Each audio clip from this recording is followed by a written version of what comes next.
اگلے ایپیسوڈ میں آپ دیکھو گے کہ طاہرہ اور تہنیت آپس میں بیٹھے ہوتے ہیں تو طاہرہ کہتی ہے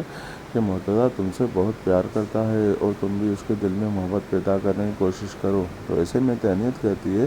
کہ ابھی مرتضیٰ کے دل کا راستہ بہت الجھا ہوا اور مشکل ہے، جس تک میں وہاں کبھی نہیں پہنچ سکتی، اور اس کی سب سے بڑی وجہ نور العین ہے جس نے ہم دونوں کو الگ کر دیا ہے۔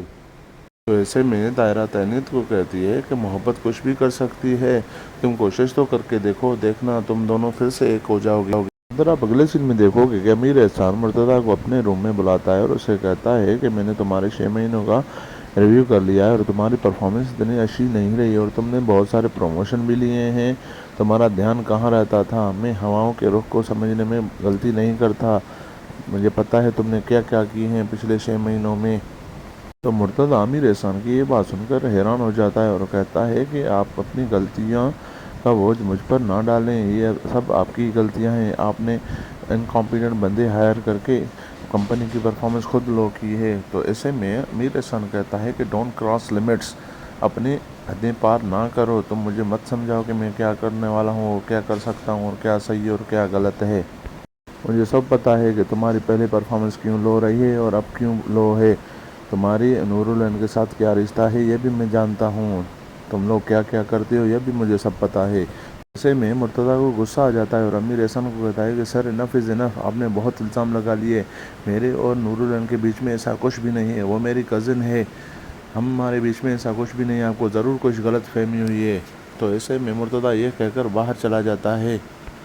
اگلے سین میں آپ دیکھو گے کہ طاہرہ اور تہنیت جب گھر میں باتیں کر رہے ہوتے ہیں تو ایسے میں حفصہ کی طبیعت بہت خراب ہو جاتی ہے اور وہ چلانے لگتی ہے کہ طاہرہ تہنیت کہاں پر ہو تم لوگ، میری طبیعت خراب ہو رہی ہے۔ تو ایسے میں حفصہ کو چکر آنے لگتے ہیں اور پھر وہ فرش پر گر جاتی ہے۔ تو ایسے میں تہنیت اور جب طاہرہ باہر آ جاتی ہیں تو دیکھتی ہیں کہ امی فرش پر